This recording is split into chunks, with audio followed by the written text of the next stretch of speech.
Bull-NA-ChinaShop TV. Not just a YouTube channel, your main source for bull breed entertainment. I offer video services such as stud features, kennel features, and full event coverage. I also offer photography services such as puppy shoots, individual dog shoots, and full kennel shoots. You can see examples of each on any and all Bull-NA-ChinaShop social media pages. You can also see an in-depth look into my life and the American Bully lifestyle with my vlog found on the YouTube channel as well. Bull-NA-ChinaShop TV is also the home of the Bull-NA-ChinaShop podcast, a real, raw, uncut podcast dedicated to the bull breeds and the American Bully lifestyle. You can find all episodes of the Bull-NA-ChinaShop podcast, stud features, kennel features, event features, and all of the vlogs on youtube.com/Bull-NA-ChinaShop TV. Check it out and hit subscribe today. I'm taking applications right now. I need more hands. Yo.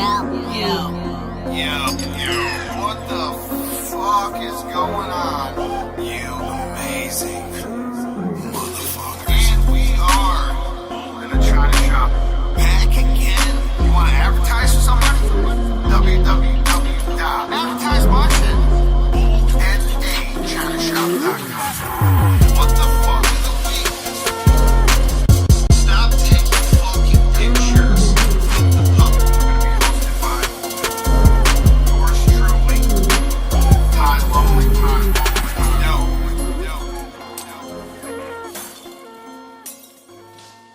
These cameras, This these one? little ones, and I'm going to upgrade. How much is that one? I might need one. $200. I'm going to sell Really? them. I got two of them. I'm going to sell both of them for like probably $325. And they're both $350. What's that? Handycam, $175 I a think. piece. Yeah, they're Sony handy cams. But anyway, they're good. They work great. But the one I should have bought when I invested in this shit, the video for the podcast, is like $800. You know who I bet would be interested in that right now is Truett. Yeah, we can do that for sure. Don't let me forget that. You beautiful motherfuckers. We are back again. Episode 71 of the Bull-NA-ChinaShop podcast. The first and only podcast dedicated to the bull breeds and the American Bully lifestyle.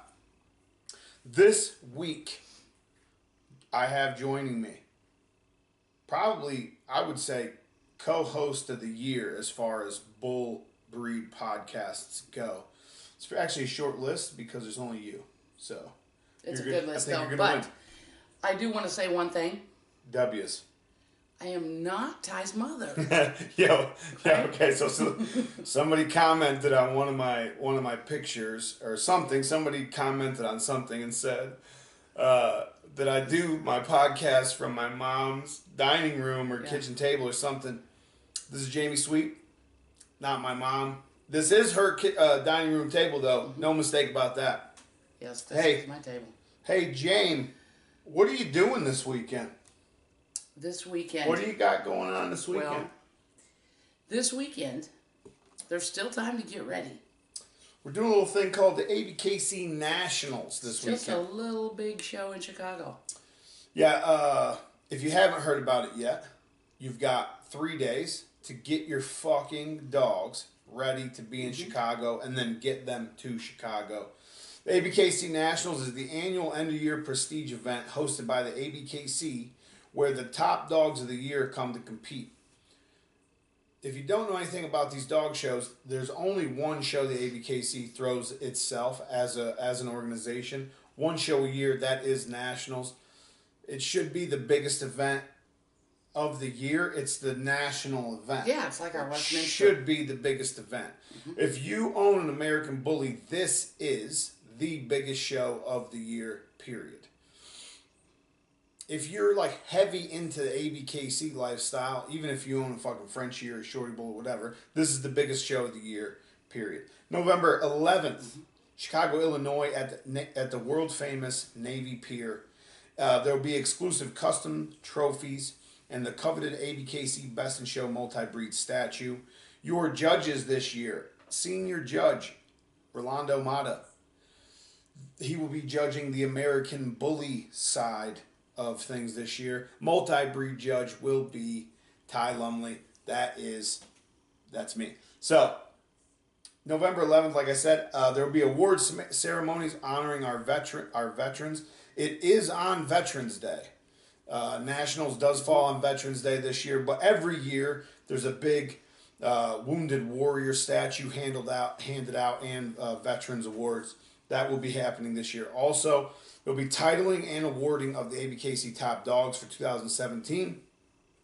Last year, this year is the first year that will happen.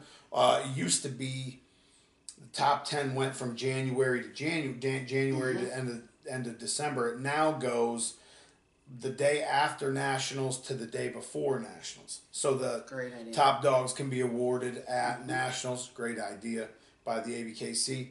I do have one thing. Hit us.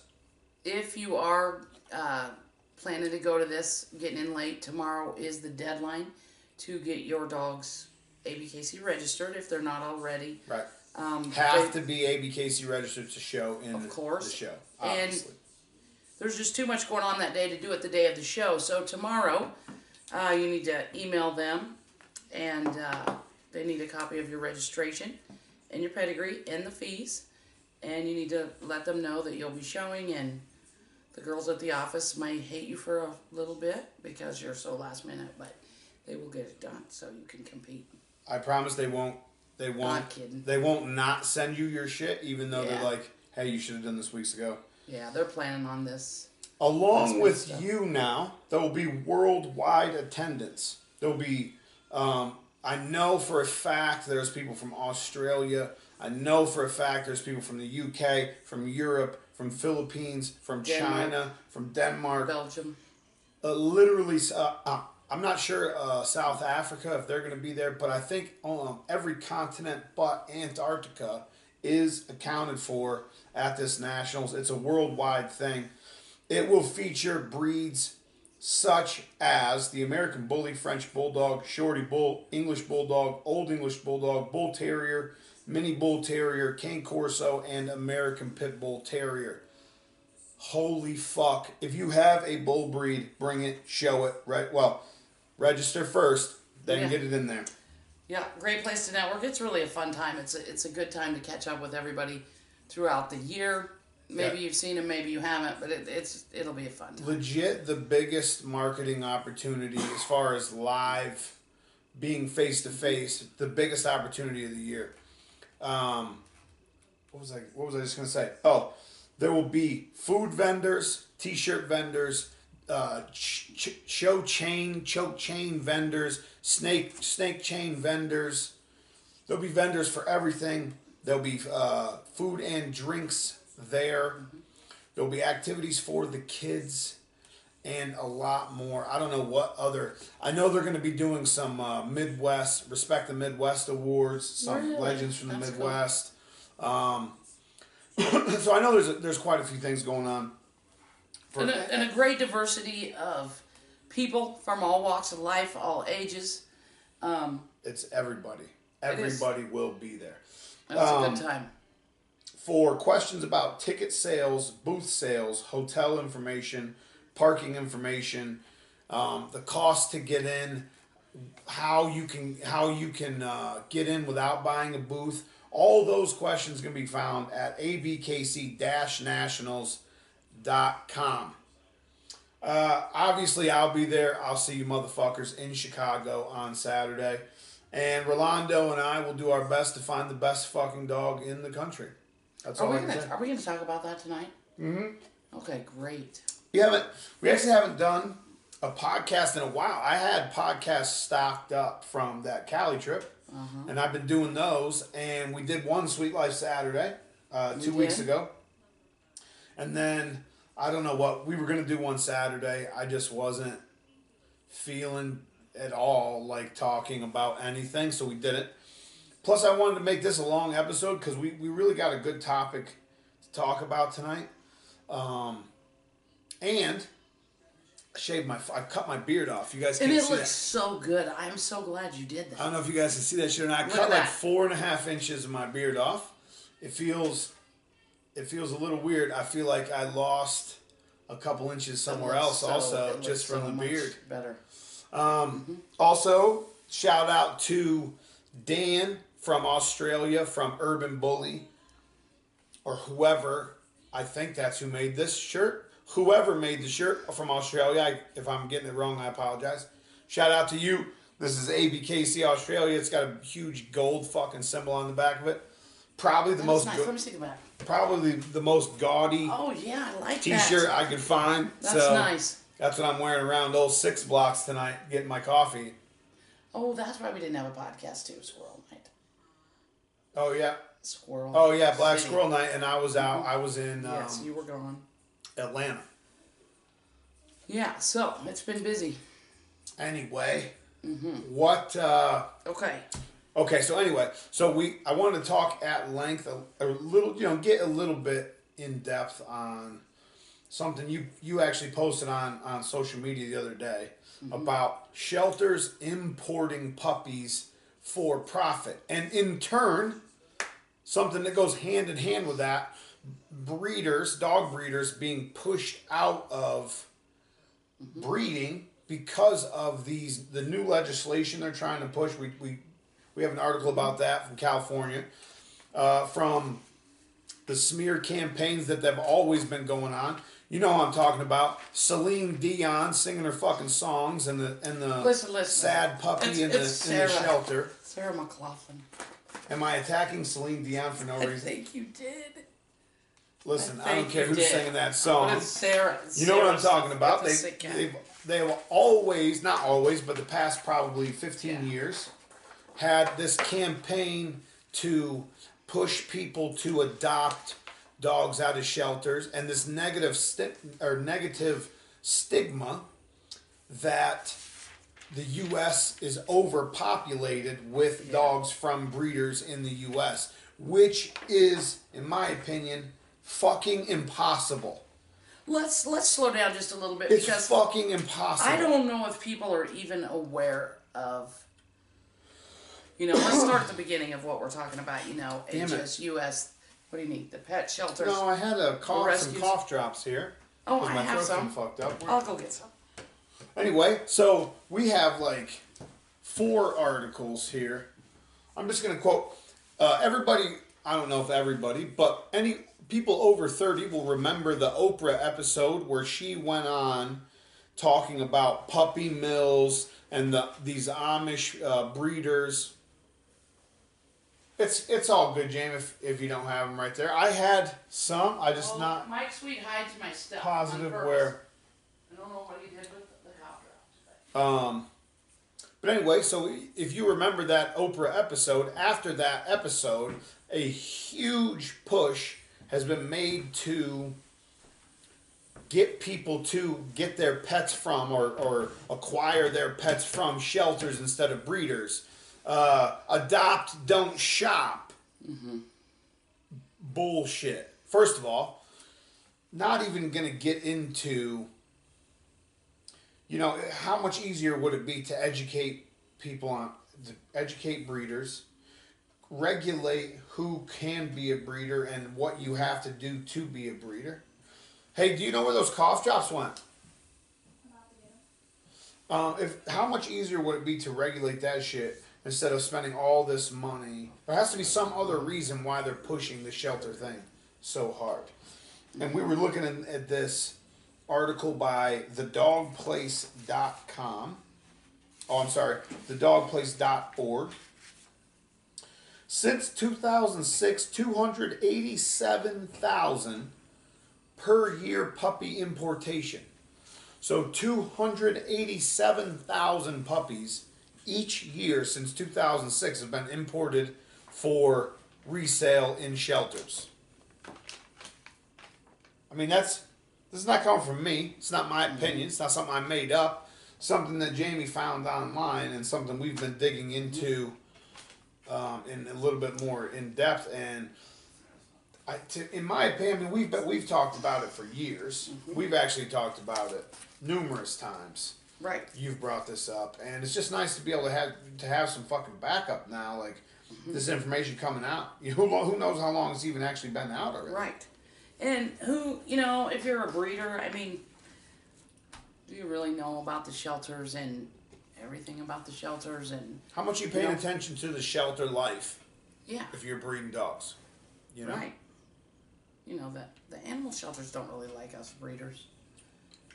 What? Really. How dare you? I know. I guess they don't, but they think that we all just breed with no plan and overpopulate the world, and Well, that essentially is not true. We've actually have a lot of information about stuff that's been imported. We had what was that article that had the statistics there? Oh, let's see. Which statistics would you like?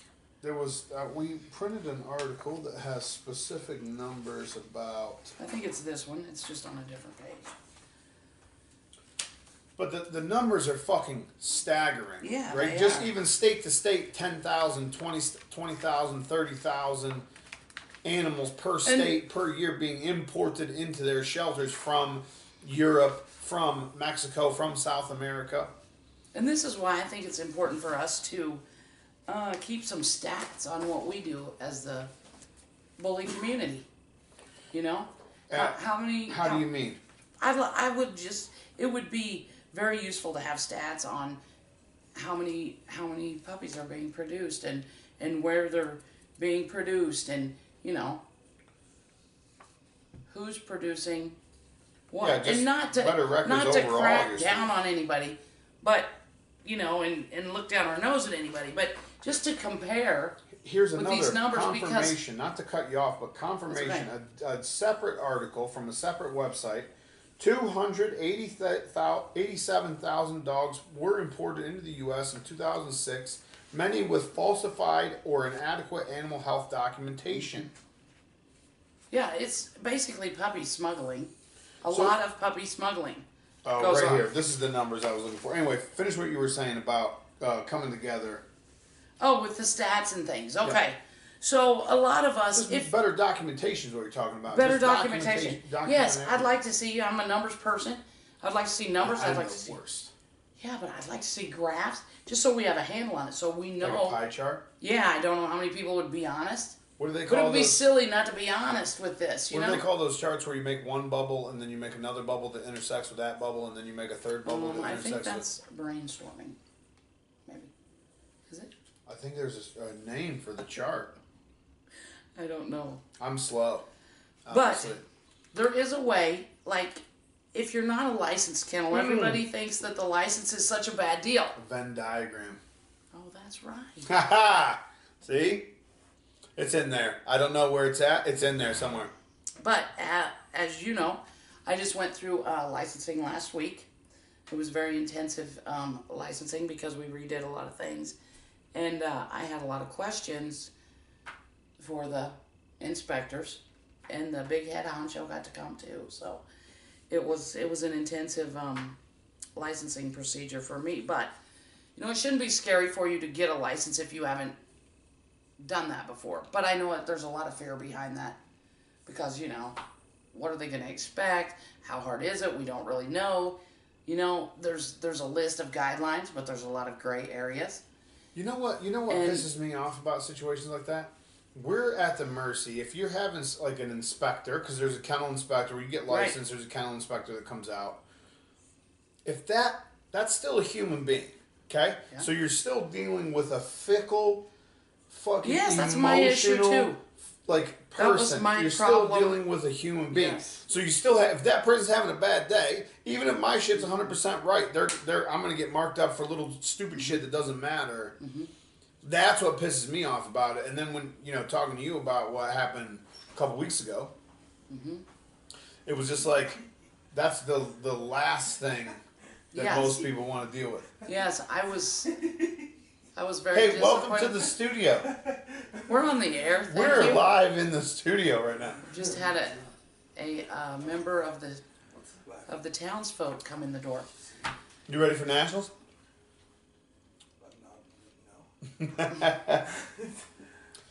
But anyway, we're talking about getting a license, a kennel license, and you know, the intensive inspection And process. having to deal with moody motherfuckers coming out and, you know. See, like anything, like even if you're putting up, if you're an architect and you're building buildings, you have the code inspector that comes out. If he's having a shit day, he's a dick. You still have to deal with that. Like, it's the same thing. This is what I found out from the inspector. I said, maybe I could be the liaison so we can get people licensed. And the reason I want to get people licensed is simply this. I gotta edit now. Before it was like an easy job. Now I gotta do like a little. Why? Huh? Why? You just had your nose, like they could see up your nose. I feel like. It's good. That's fine. You notice he trimmed his beard as well. Yeah. Cut her down. Mm-hmm. I had to.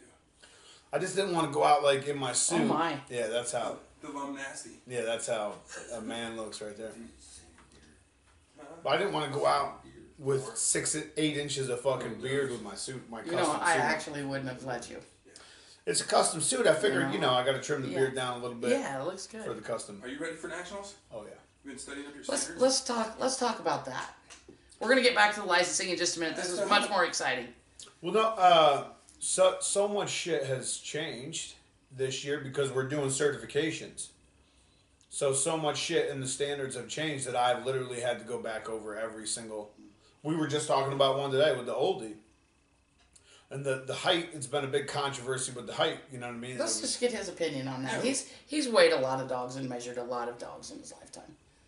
The standard calls I never remember for seeing a height on a 50 to 70 pound, 16 to 18 inch female oldie. That's a rangy motherfucker. 50 pound, 17 inch oldie. That the proportions just they're not to me. They're not right. That's not right. No. But That would be a fine boned. But that's the low end. Obviously, if you have a 70 pound, 17 inch female, you're getting closer. But I still think that's a little low. What if you have a 70-pound 19-incher? That's You better be hitting the track with that thing. yeah, no good. Bad news bears. But so I've had to it's literally forced me to go. I've had to go back over every single one of them. You know, That's what it is? 16 to 19? 15 for to 7? females, What's males? 18 to 20 and 60 to 85 pounds. I've been studying them all week. I've been going over and over and over. But still, They should have left oldies a I proportion. think, or it could be 70 to 85 pounds. Like I said, I'm still getting the exact details. I just think that people memorized should- because shit has changed so much. I just think that people that Don't do the old John Sweet. don't weigh pull maybe don't weigh their dogs as often as they should, you know? Well, I mean that if cough drop. you're weight pulling, You were weighing every week. that would explain why you have a 17-inch dog that weighs 65 pounds. If you're It's weight, a lean son of a bitch. you know, you're cut it down to weight pull. I can understand why you'd have that, an oldie weighed that for that, but A female, maybe. well, that's what I'm talking about, a bitch. Masterpiece. That's a typical oldie. You're definitely gonna have to edit. There's no edit. There's no edit. But I have junior handlers. I have Save a Bully. I have all the other breeds, and You get to do all the alternative breeds? all of them. Yeah. Killer. Oh yeah. You ready? Make us proud. Make me proud. This is the first time in history that we've had a judge that's actually seen shorty bulls from birth to maturity and more than 5. So I'm particularly excited about Or a it. judge that's Ty Judge is here. anything outside of American Bullies. Yeah, anything. Really. Well, and I think that it just shows the progress that the whole fucking situation, the registry, the community, me, the judges in general, just shows the progress of the direction we're Right. headed in. Like, eventually, Wasn't too long ago we were going to London and you were looking at your first fucking. It don't seem like 3 2013, years ago, 4 years ago. 4 years ago, yeah, fact, The September. bite. Pretty fucking crazy since you rolled in here at 1 in the morning and snow flying everywhere, fucking dogs fucking everywhere. Yeah, That's fact. the chaotic mayhem began. You know, when people want instant results, it's just not instant. You know, there's a lot of growing pains before progress. And I actually, like, So- I feel And kind I'm of one to blessed. talk about that because I, throw a fit every once in a Well, while about those growing pains. But I feel because kind I of care. blessed because as far as like dog stuff goes, I picked like it's easy for me to pick it up and to learn it. Mm-hmm. For most people, it takes years and years, even So I feel lucky that I can look at shit and understand it as quickly as I can. But having 9 breeds or what is it, 8 breeds that I have to judge, or 7 breeds or whatever it is, that's a lot of information that you have to know. Every number and every fucking word in. So Get the Bible. Keep the Bible close by. Bible's obsolete right now. What do you mean? It's We just got to update. Yeah, we just got to update the standards. But that's what I was saying. Like I was talking about to Rachel Update about that it. son of a bitch. We got to print a new English Bulldog, French Bulldog. I'm not sure what's changed on the American Bulldog. Can you just answer one question? And you may not be able to. But I know when this happened to my breed, I was very concerned, pissed off, whatever you want to call it. Doesn't matter what it was. Why is it necessary to change a standard when the breed club's not asking for it? What's the purpose, do you think? To change a standard of, it's not like there's 500 shorty bulls in the ring. No, but I think up to right now, the purpose was reactive to shit that was going on in the community. Like I feel like up until like right now, what they're trying to do, or this is what I fucking hope they're trying to do. Who knows really? Because I don't have an inside track to anything. I've been out of the show ring in the U.S. all year. I haven't seen a dog that shows in the U.S. in the ring all year. I haven't done one show yet this year. So it's like the freshest look anybody's gonna have at all these breeds, But I think what I hope they're doing, the direction I hope they're going in is, setting everything. All right, now we're gonna go by this breed club standard, like English Bulldog. We're going by the Breed Club of America standard now. So the Bulldog Club of America. So that's now set. So now in the future, it's an ABKC standard, but it's modeled after this breed club for whatever breed it is. So in the future, it can be more consistent. Hopefully, it'll be set in stone now moving forward. Are they adding verbiage to the standard, or are they just adding faults to the standard? Are they removing clouding the ideal with what's not ideal, or are they actually changing verbiage, or what? You'd have to read them. I mean, they're still saying the same fucking thing. They still want a bulldog. It's still supposed to look like a bulldog. But the object is more consistent judging. Just to more set it in stone. Yes. So now 5 years from now, we don't have 3 breed. more changes. Right. Because when we're doing this, the breeders always get blamed for the inconsistency in a breed, but when in reality, you judge us. Well, I mean, it's our we can responsibility. only judge what's put out there in front of us. That's true, but it's our responsibility too, to judge to the standard and they're kind of tying and to judge consistently our hands now because they're taking a lot of the disqualifying faults away as DQs and just making them serious faults. So now if you're withholding ribbons, now it's literally all on you. There's no backup from anywhere but. But as a judge, you should be able to handle that with style and grace and explain your reasoning in a way that you teach them something. No, that's a should be though, but like we shouldn't have to worry about going to church and being fucking shot in the back of our head either. But we see people going into churches going crazy left and right now. So what should be going on, what actually is going on is 2 different fucking things. Standard doesn't even really have to list all those faults.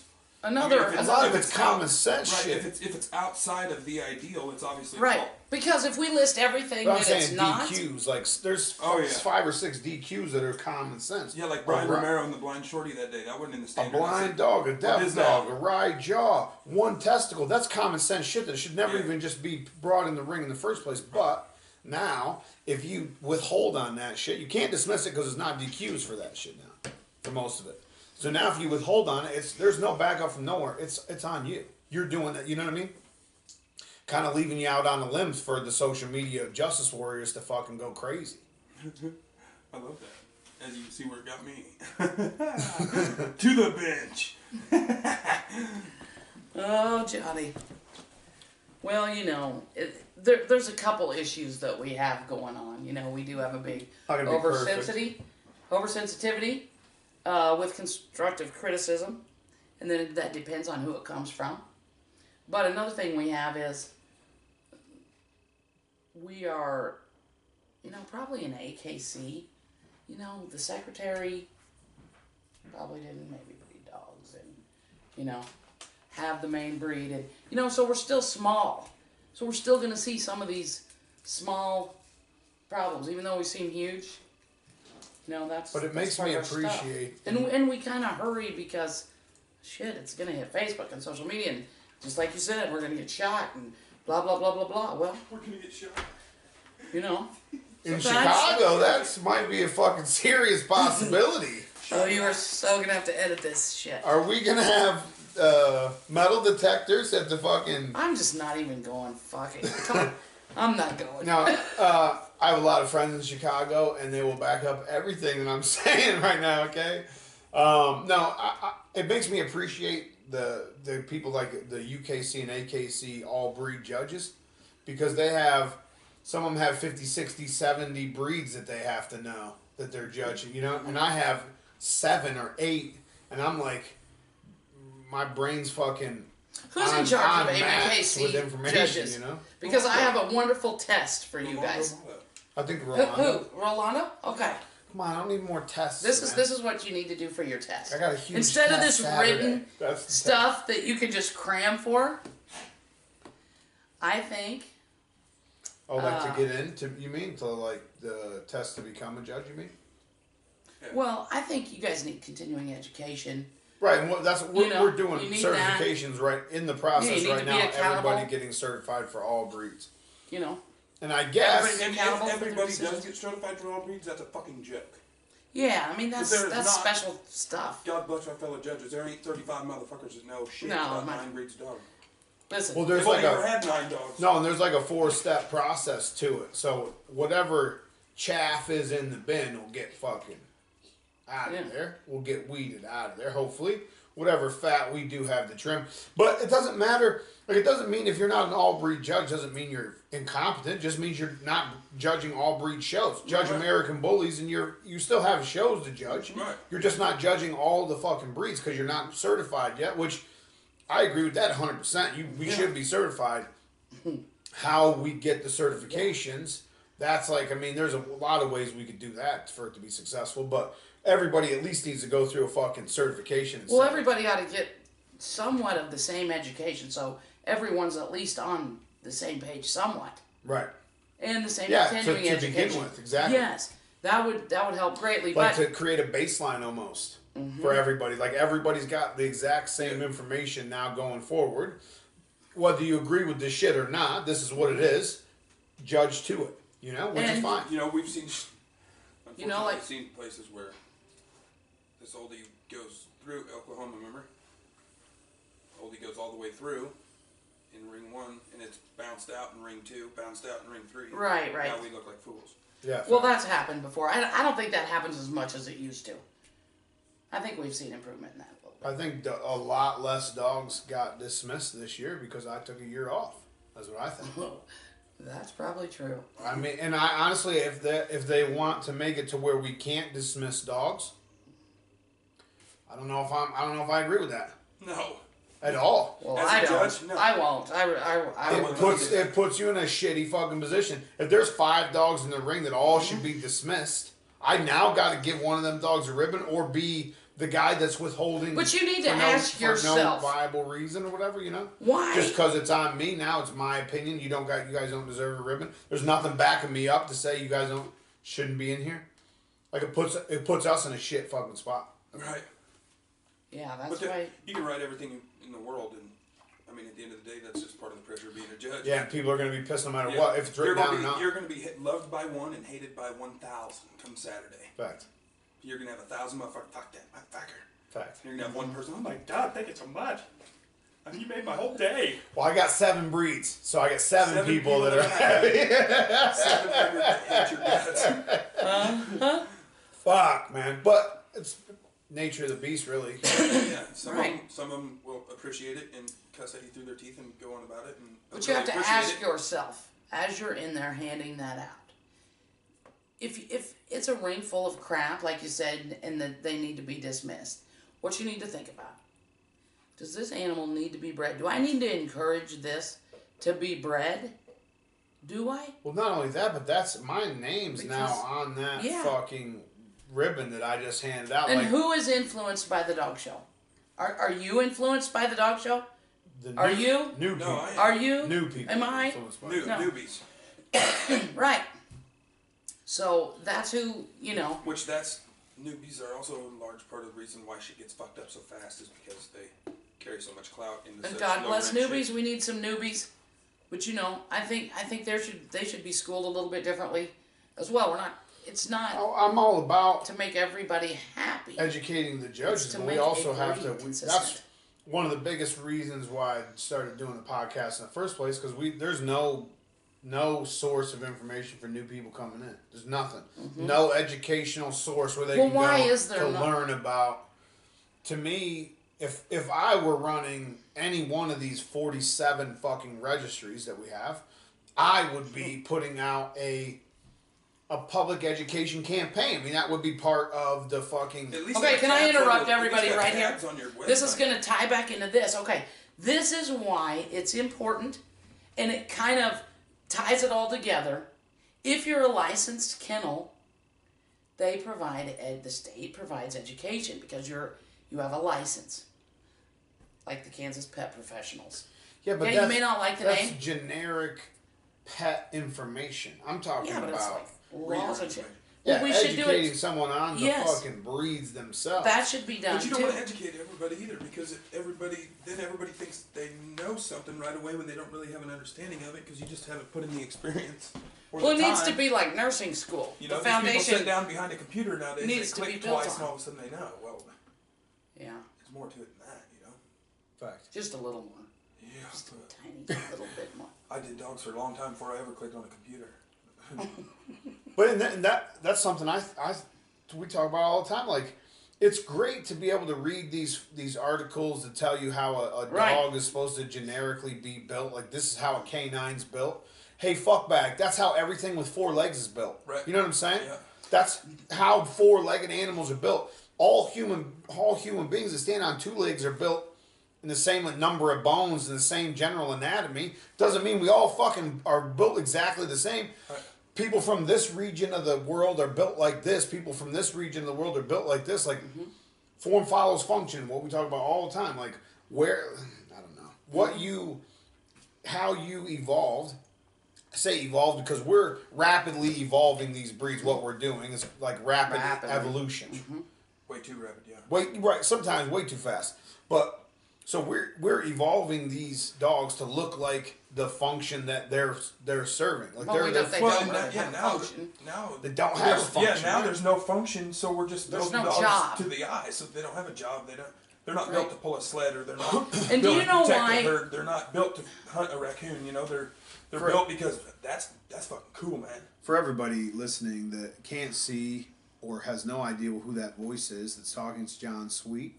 You can't see him on camera, but I'm going to leave in actually the part where they saw all the way up your nostrils and into your brain. But John's been a fucking judge since he was 12 years old. 14, but yeah. 14 years old, some crazy thing. Jamie's been a judge for however many years she doesn't want me to name. I've only been judging 3 fucking years, so I really have a quarter of the experience of these 2 motherfuckers. But what we're saying is, like, when there's no education out there, the good thing is that somebody's actually educating the judges right now. Yes, There's no that's other good. registry educating the judges like that right now. But the public education, where is it? Who's putting that out there? Who has that information going on? Bull-NA-ChinaShop TV. That's who.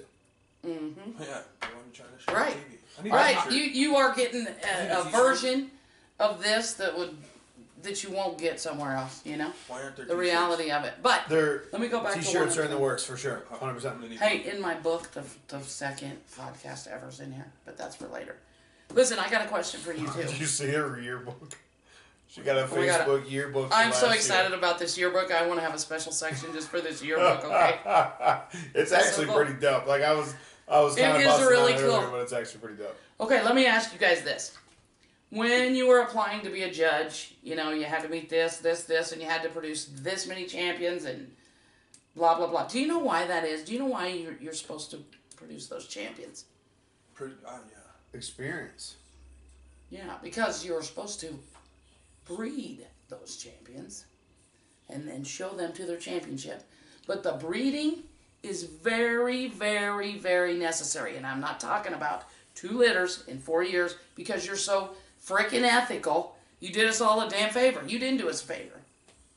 You Listen, didn't. I give You didn't do us Rolando a shit favor. about this all the time. Okay? Rolando actually stopped breeding dogs because of When? how picky, like, he wouldn't breed dogs that were in the top 10 in the UKC. I'm like, Rolando, what dogs do get bred? If it's not the top 10, what dogs are getting bred? Like, what are you actually breeding if it's not the top 10 dogs? Yeah. Anyway. Anyway. It's like, what is getting bred if it's not the fucking top 10 winningest dogs of the year in the fucking registry? Oh my God. Okay, so when you truly breed dogs, you have to breed enough dogs to survive some shit. If you've been successful in every breeding you've done, you haven't done enough. Okay? If you haven't been knee deep in bullshit and losing puppies and putting 2 dogs together and the whole thing's a wash, it didn't turn out, or you can't, you know, the stud owner screwed you over on the papers or something. If you don't learn those things, Yeah, 4 pyometers in 2 years. yeah, then you really shouldn't be a judge because it doesn't go perfectly. I don't give a shit who you are. I don't care how much experience you have. There's no guarantee. So that experience, that is what builds a great judge because you can remember back to your own experiences. Yeah, and then having to put them in the ring and title them. You know? That's teaching you ring etiquette. That's teaching you sportsmanship. That's, class when you win, class when you lose. It's all about, like, there's a certain ladder you got to fucking climb, and all these requirements, like you're saying, are But you making have to sure go you through. fucking hit every rung on that ladder on the way up that you're supposed to. I don't want to hear about if I was in charge of this. I don't want to hear about, your 29 champions that you did because chances are, 12 of those didn't have any competition, As a or handler, you you're ran saying? around to these little podunk ass shows and got it. Yeah, I don't want know to if hear. handling accolades should carry as much weight as they do because there's. I feel strongly. I want to It's hear like what handle you shit. survived, and why you're still here. Right. I want to hear the things you did that didn't turn out. So I know what you've survived and you're still here. Because when it's all perfect, that's way too easy. That's way too unrealistic. But I think it has a lot to do with also if you're breeding champions and grand champions, that means you can see what a fucking champion or a grand champion should look like. Hello, and you know know what I mean? which. Like if you're producing champions and grand champions, you can at least have a leg to stand on when you're in the ring trying to choose what's going to be the champion. I would You have can way read better all luck day. breeding a champion than I ever would showing one to championship because I can't handle a fucking thing. Showmanship for me should very little. I kind of get that. Yeah, I'm a terrible handler. Worst one. But I think that the being able to hire a handler is a good thing. That's a positive thing. Yeah. But why would you not want to hire a handler? Why does everybody have to do Just being a everything? handler that like you're saying, handled 15 champions. I don't really. If you didn't That should make produce you a judge. any champions, I don't really give 2 fucks what you handled. Right. How else do you learn faults and virtues unless you're I mean, it's a breeding part dogs? of it. It's like what you've handled is a part of it, but How much of dogs did you actually learn in the ring? How Very many little. things did you read in a book that never ever happened for real? Or they said it was not possible, but then what, you just have a miracle all the time? Then you have 8-legged, tooth-bodied puppy. Yeah. I mean, we can tell stories like that all day because we have them go both ways, but that experience, that's what judges need. I don't care how popular you are. I don't care that you sold a $70,000 dog. That doesn't do shit for me, for you to tell me what my dog is. yeah, I could And- show you Merle try English Bulldog that don't look anything like an English Bulldog right now that's sold for $70K. There's a one way to get. You know what I mean? Try again. Yeah. There's one way to be respected as a judge. And I don't know if either one of you two can remember when I told you this. But you piss a lot of people off with your judgments and your awards. Yeah. It's all about, can you teach these people something that causes them to have more respect for you than anger because they lost. Because when you learn something, that's what happens. And so as judges, we always have to be teachers. Always. I think a lot of people get that. I think a lot of people get that confused with kissing people's ass and blowing smoke up their ass. Yeah. You know, Yeah. like we have a lot of judges that are good at giving generic answers. You know? Type. Oh yeah. This dog just wanted to be here more today. What is breed? You'll never hear me say that as a judge. I will never ever say This dog that. was just. I think presented Saturday- better. This dog was just. I presented shouldn't better. even joke about this shit because I do take it super seriously. But I think Saturday, I should just say every time someone loses, well, you know, that other dog just wanted it really bad today. I could see it on his face. We were having a moment. We stared deeply into each other's eyes, and I could just tell he had a burning Dog wanted desire to win that particular class today. Oh my. That's what Yeah. made me go through Yo. the roof at Nationals in Atlanta. But Yeah. I mean, how many times have we heard that from judges? Yeah. I heard fuck. it specifically. I've heard it How many personally. times have you fucking- heard this? If there was two dogs and they were exactly alike, except one had blue stripe and one was just brindle. Well, first of It's all, never gonna happen. that's a waste of words after exactly alike. Okay, Yeah, that's an That's untrained waste. eye right there. Yeah. That's a judge that needs to look a little That bit dog harder. is perfect. Fired. No, I mean, but I don't know.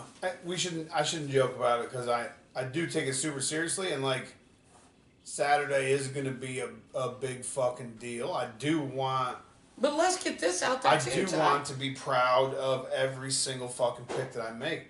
But if there's a ring full of shit, just understand that there would not be dogs getting first place ribbons. I just I can't, like, I won't be able to sleep Saturday night if I know that a dog that should have been disqualified or at the very least not rewarded gets rewarded. It's a very big honor. Can't do that. It's a very big honor for Bully you. Kid's not here, is he? And Not at all. no, but I did see him today. Well, yeah. I don't know. Sorry. Go ahead. How the fuck did you see Bully the Kid today? Well, Stratton and I made a trip to Kansas City and he Oh, yeah. shipped a puppy for me to Florida. Flo Rida. And yeah, so it was kind of exciting because he left his phone in the car in Atlanta. So all the way to Kansas City, I haven't even heard from Bully. So, I'm kind of thinking, I hope he decided to come since I made the trip. So then I get there, can't find him anywhere. We're cruising the parking lot. All of a sudden, this man is running out from between parked cars Running? at our vehicle. Running? Yeah, Are running. you sure? It was Bully. He had left his phone on in the car in Atlanta, so we had no way to He wasn't contact him. running. he has no no He was phone? running. Bully was running. Yes, He's he was. going all the way to Florida to drive a pop off with no phone. Yeah, so we have no mode of contact. It That's was the a way terrible Kevin mistake. Gates did it. But he did He get had two another. phones. He did stop in Atlanta and get a phone. It all ended up wonderful. Anyway, we're so fucking sidetracked right now. We're so sidetracked. I'm sorry, guys. But anyway, yeah, it's your fault. I know. I'm good at that. I need the pins too because I have to hem some pants I put them back. for nationals. I put them back. Okay, so back to this. It's a great honor for you to be a judge, and I just want everybody to know right now, it doesn't matter who wins, it doesn't matter who loses. This sucker right here is going to be wrong, most of it. 100% wrong. Wrong. So My real mom will actually be there. So if you guys that don't understand who you missed it earlier. I had somebody comment on one of my posts or something. I can't remember, YouTube or Instagram, that we do the podcast out of my mom's dining room. come here, John. Come here. No. They used to think I was his wife too. Yeah, so when we go in public No, it's places crazy to me. together, people think that we're But I was just married. going to get a shot at you too. You could. I could see how they might think you guys both are my sons. I look like fresh out the But farm. so for people who doubt or who have questions, my actual biological mother will be at National, so stop by and see us, say hi. It's Bully you, Embassy you booth. without a beard. Yeah, it basically looks like me without a beard. Yeah. Not as pretty, but close. Super close. He's lying, Vicky. Actually, yo, what was that picture she sent us the other day? She looked like she was 35 years old. Like, looked like she was going out on a date trolling for dudes. Like, seriously. Trolling for dudes. Seriously. Oh my God. I hope I got those genetics. I don't look like an old bastard when I'm old, but my luck, I'll probably look like an old, rank, You ain't gnarled got up gray yet, piece bro. of shit. No, that's got to pluck them out of my beard. Don't get it. I mean, we get one in here every once in a while. It just comes right out. I can't. Dude, I'm gray as some bitch. Embrace the grave. All right, back on. Okay, back on it. See ya. I got a whole Bye. pile of statistics I was going to do. before Yeah, John so, walked yeah, in. okay, now listen, I gotta get back to that too. Yes. So, why would you want to have a license? What would be the benefits? The benefits to a license are, it's another source of information to keep you updated on what's going on. I imagine there's a lot of listeners tonight that... Yeah, because I didn't realize that the state sends out information. Yeah. I don't know. And they have a wonderful symposium every year. It's very informative. But the laws, how many of you are aware of the laws? Don't lie, I know you're not. I'm going to guess. Because I always get looked at like I've lost my mind when I even talk about this shit. If there's 9 people listening, one of those people know Yeah. half of the laws that are involved in there. And it's so strange because, okay, the Humane Society blames us for the problem of overpopulation. Okay, but really? It's not true. That's false. Yeah. That's fake news. Yeah. For the Trump supporters out there. fake news. That's fucking fake news. I mean, how many times have you gone to a shelter? I mean, I used to just go tour animal shelters just to see what was going on in there. You know, just to walk through, feel it, see what was it. You know, not very often did I see purebred, just stunners No. lining No. the line to the gas chamber. No. Not very often. No, and here's my thing. Brindle dogs, black dogs.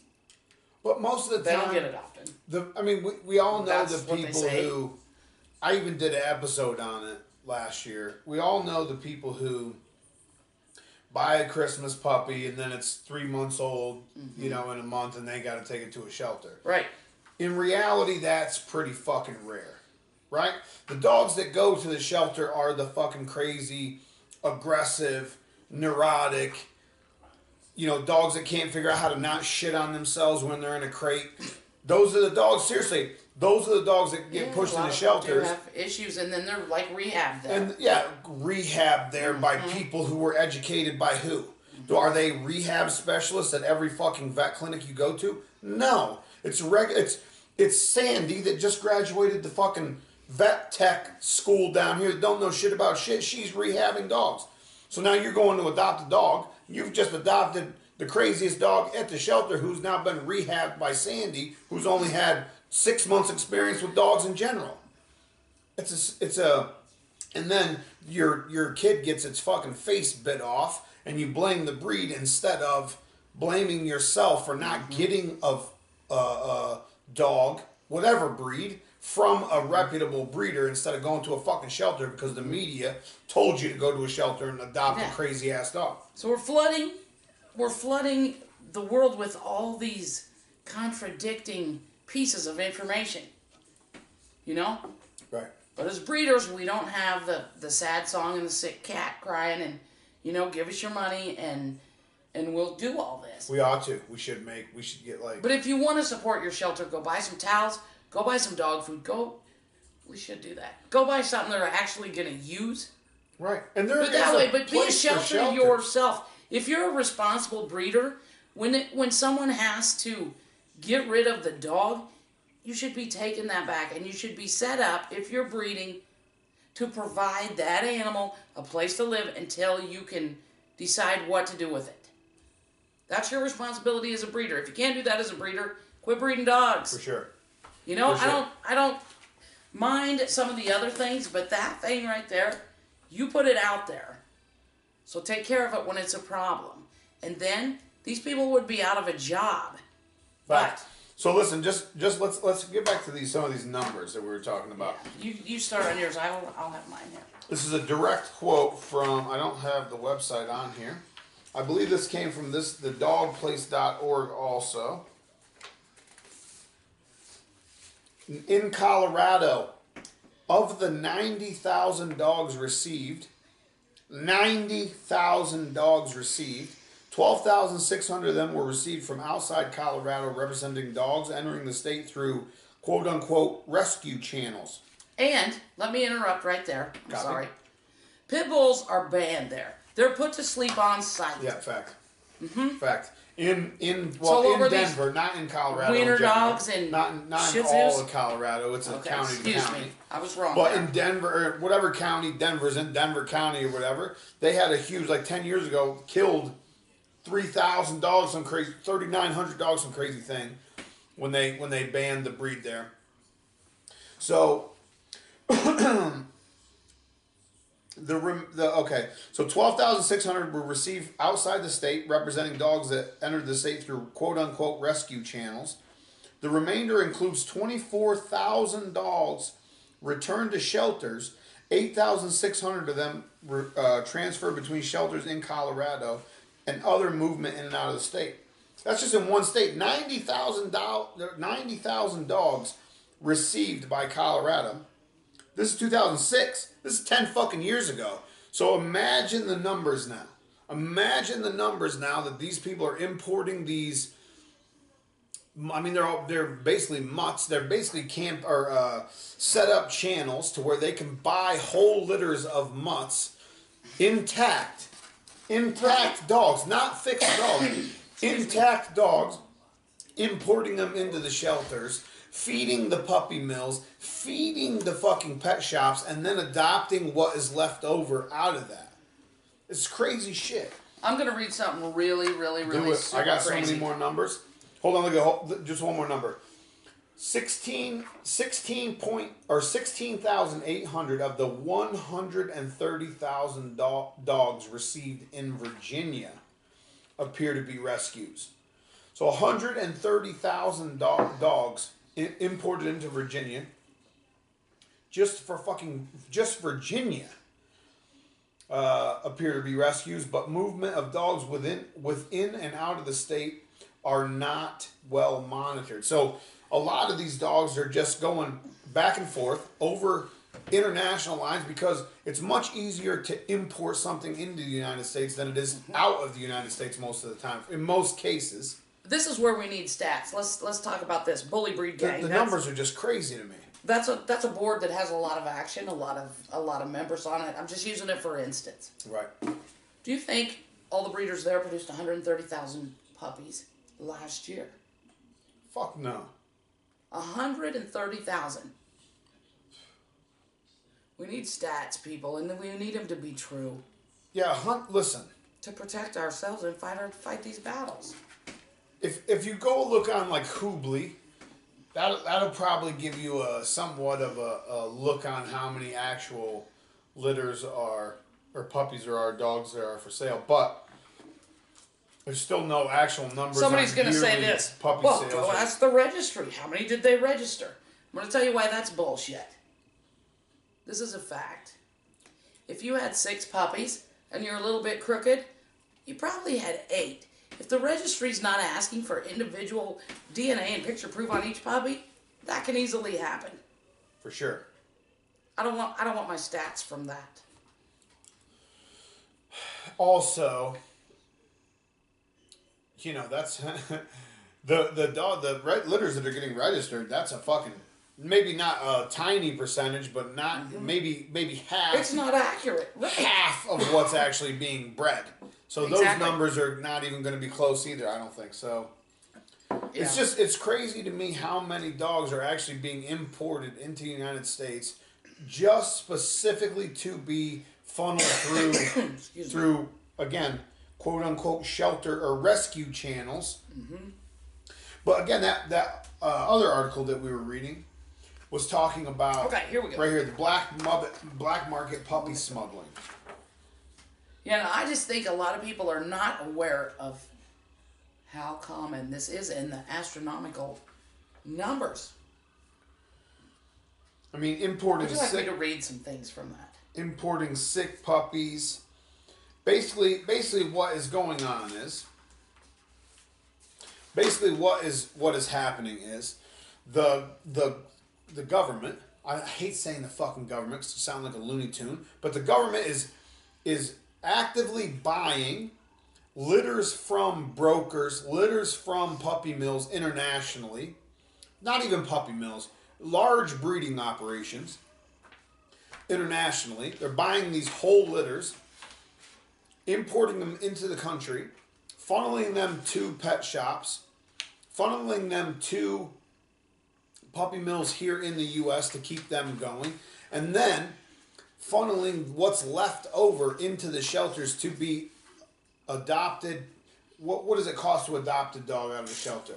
A lot. A lot. And if you know the right people as a breeder, the shelter's spay and neuter policy, that's a little gray. That's a little bit of a gray. blurred line right there. You know what I'm saying? So it's just crazy to me that the actual numbers, 300,000 fucking dogs a year. Mm-hmm. That's insane. That's a lot. That's insane. Mm-hmm. But think of all your friends that you know. As breeders, are we even producing 300,000 dogs a year? That's why we need stats. I'm telling you, that's why we need stats. We need actual numbers. And we're going to have to stop the infighting, get it together.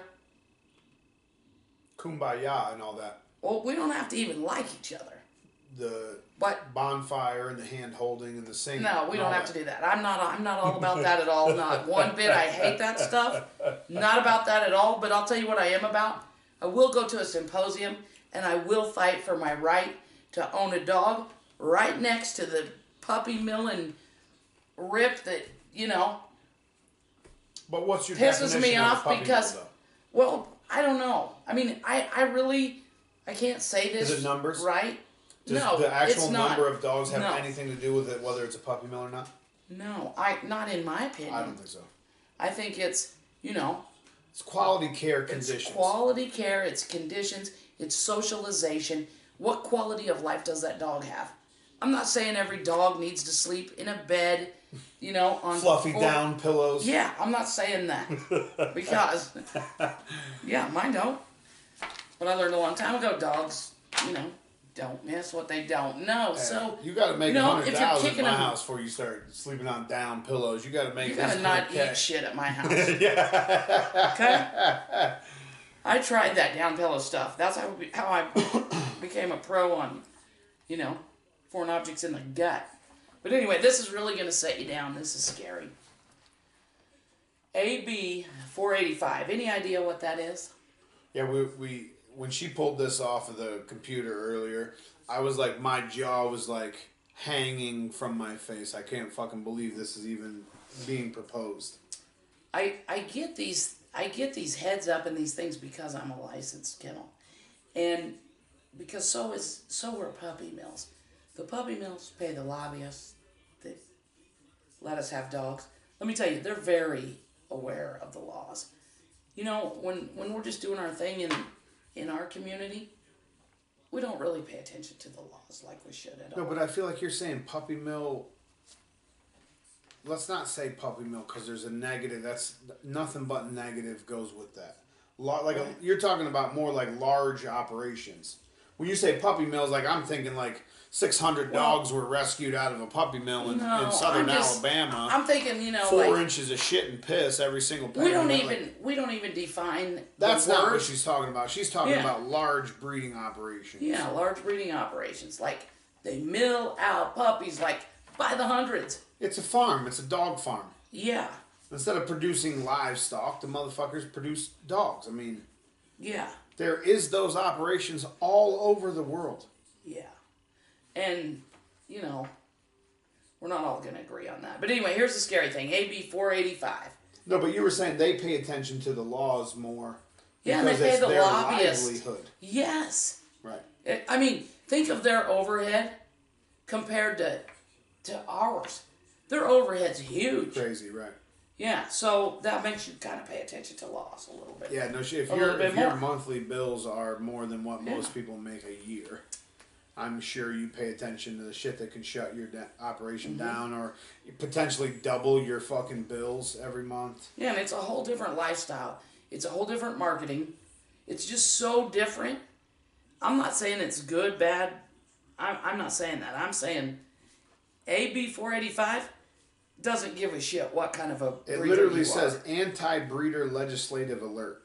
The 2017 Pet Rescue and Adoption Act would require all pets offered for retail sale in California to be obtained solely from California animal shelters and non-profit rescue groups, not from breeders.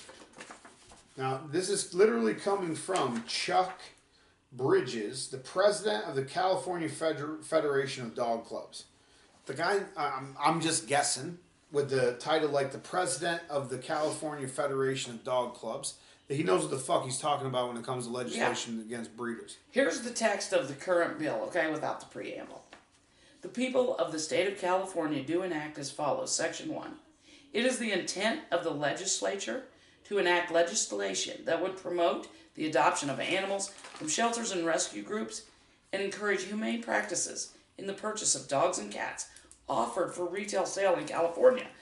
What in the hell happened that was inhumane in the purchase of dogs and cats in California?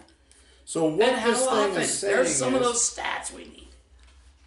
So what this is saying is, if this is passed, it will be illegal to own a pet that's not from a shelter in California. Everything will probably be spayed and neutered. You know, I mean, the real intent is to get rid of breeders. Fact. You know, Fact. that's This the is real it. This is intent. on the ballot right now in California. AB 485. California breeders, get with your representatives. Look the shit up. AB 485. Anti-breeder legislation in California. I'm going to read this too. AB 485 looks like it's going to be a gut and amend bill.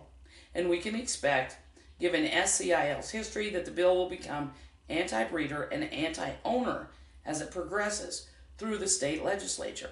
Why do they not want dogs? Like, why do they not Finally. want people to own dogs? You know why? These international places I Because- go to, all you see when you're driving down the street is people walking their fucking dogs. Like, dogs are part of life all over the world. They Why should does be. California not want people to own dogs? That's gonna be the title of the podcast. California does not want people to own dogs. Right. It's crazy. Finally, please be aware that the situation for unowned pets has improved continuously since at the least 1970s across the U.S. and particularly in California. A Washington Post article discusses the possible shortage of available dogs in the future and points out the vastly inflated statistics on shelter killing used by animal rights extremists. Say that again. Vastly inflated statistics on shelter killing used by animal right extremists. And you know, They're lying to you. It is fake. It is not true. Like, I understand there is a place for rescues. I'm not shitting on rescues. Good job. Congratulations. Understand, if you are a breeder, they are fucking waging war against you. Whether you want to wage it back or not, whether you want to shoot fire back or not, shit is being Squeezing fired us at out. you. Yeah. Fact. Yeah. That's why we need to clean up. We need to quit fighting. It's what I preach every podcast. But you know what? People love that too. People like you way more than they like me. It's my fucking show, so fuck off, everybody.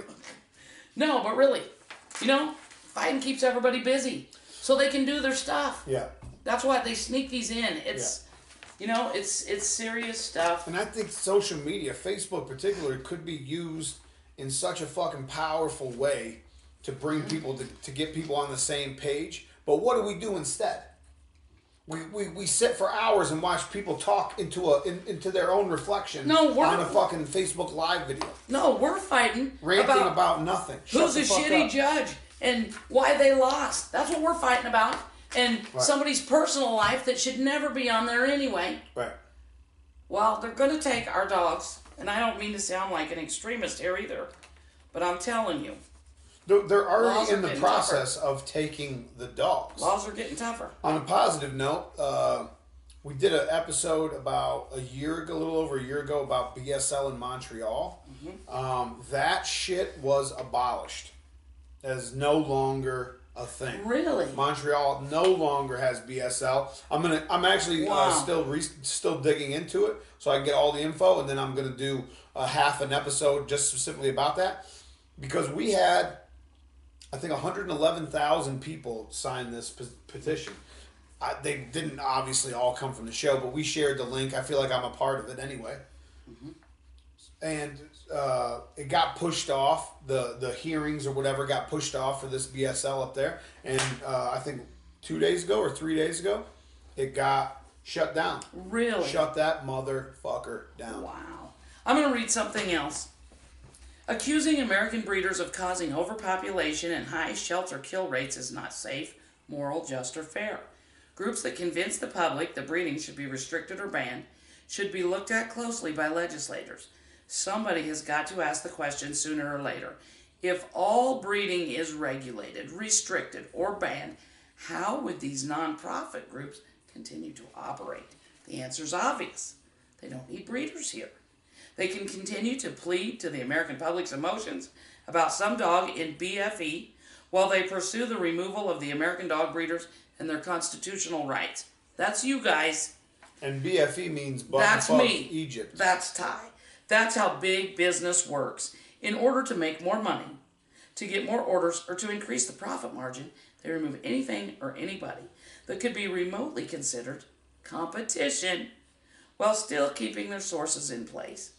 You won't see nonprofit importing groups pushing for the demise of all breeding or mandatory sterilization in those countries. It's not good sense to eliminate your sources if your intent is to continue in the business of filling shelters and rescue groups with cute puppies rescued from a puppy mill so the unsuspecting public can adopt it for an outrageous fee.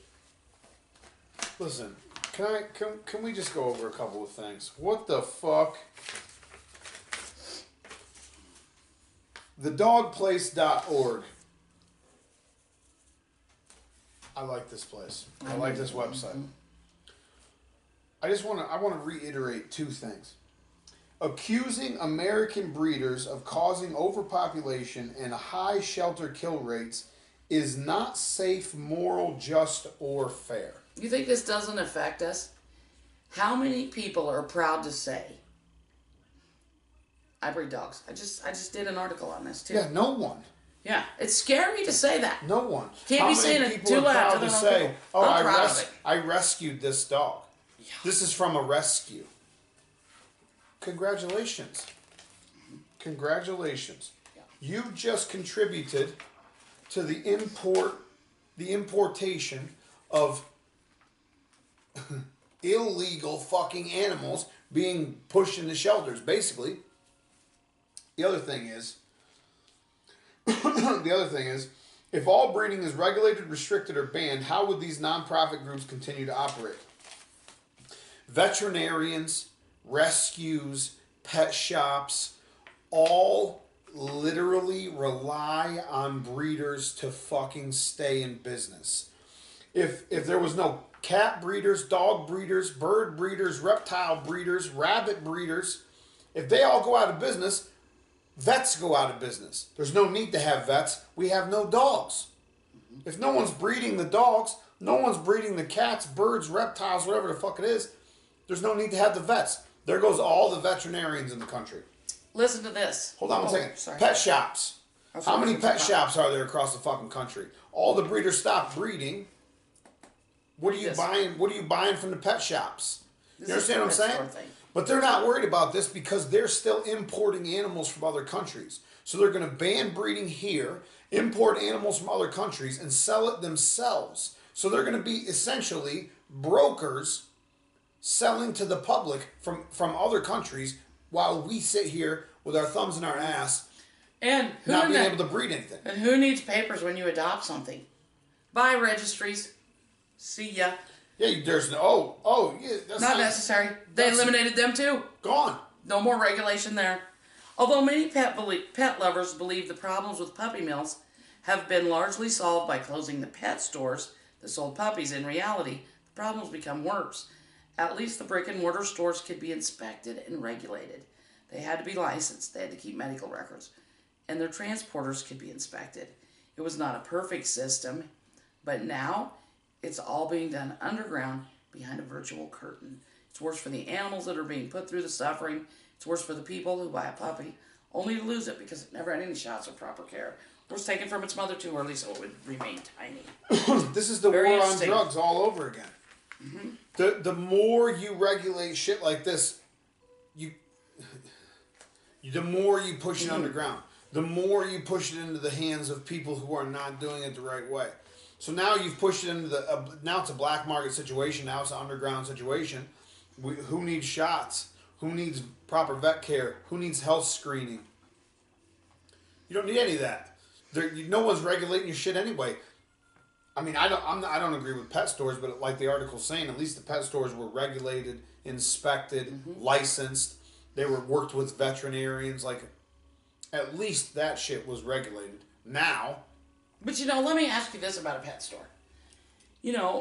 If a pet store, I don't think all of them are just horrible either. Of course not. Of course not. Just. A pet store could be a group of friends that are breeders, and Joe has puppies for sale, and I know someone that wants a puppy, and so I refer them to Joe. That's basically a pet store. I'm saying, hey, I respect Joe enough to tell you he's got this puppy for sale. Right. Blah blah blah. So anyone that's a broker really is a form of a pet store. What you're saying? Read this silly stuff. 6 red miniature poodles that had just been imported from South Korea. The ad claimed that they were rescued meat dogs. Oh my God! Do you know those were adopted in minutes? Seriously? What kind of You idiot see the dog fucking farmer campaigns they use, like the tactics raises they miniature use? poodles as meat dogs? Really? It's crazy. It's crazy. Mm-hmm. Yeah. The whole point of this is we want you guys to wake up. We do.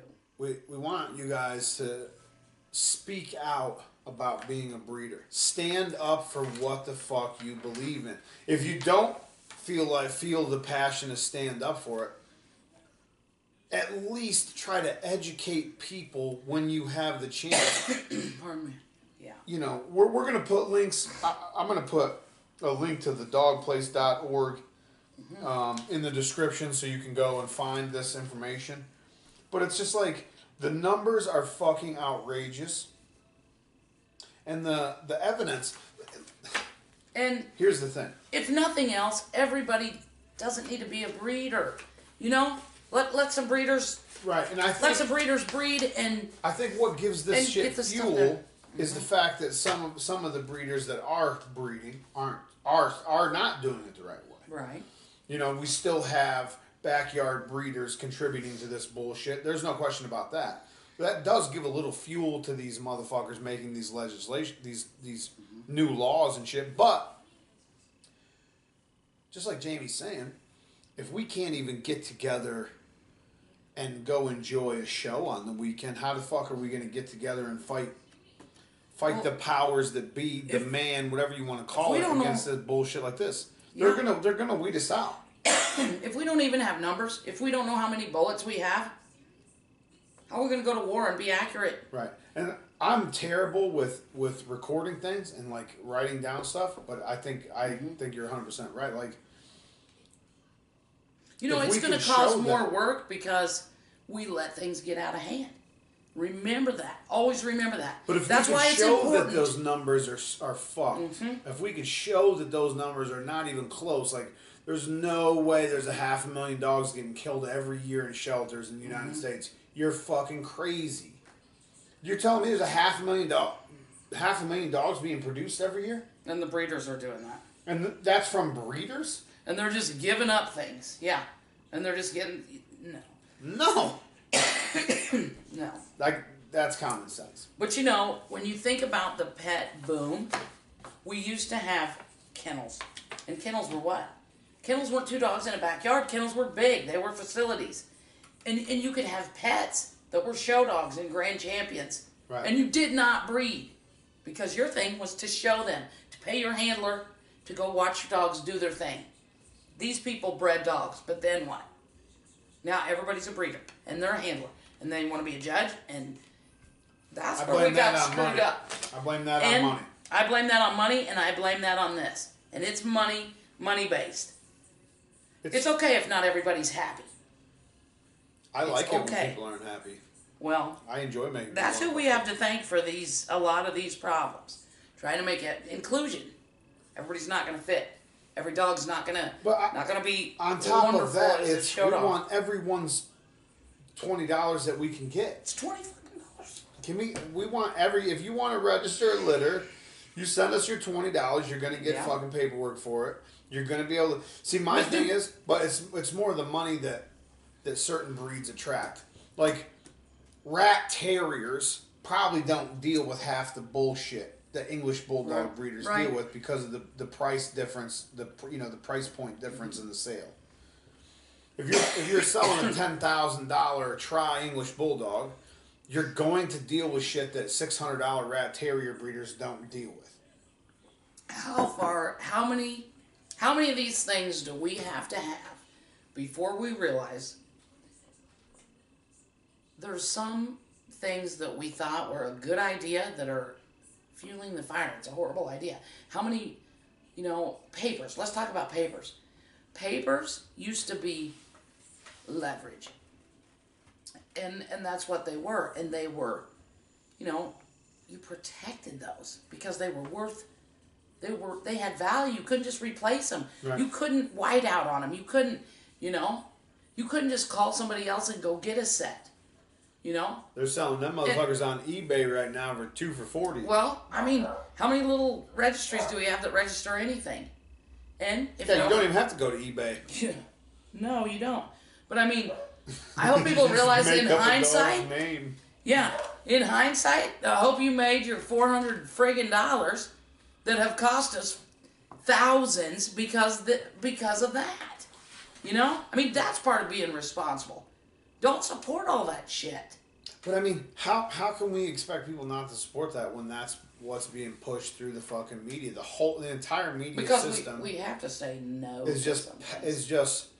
It's propaganda in one way or the other. You know what I'm saying? It's propaganda, political propaganda, religious propaganda. Now we're obviously talking about dogs, but we're importing 300,000 dogs every fucking year. That we know about. That was in 2006. And some are you just don't think getting the numbers have smuggled grown in since 2006? Yeah, some are just getting smuggled in the trunks, whatever. However they get here. But no, I don't. Mm-mm.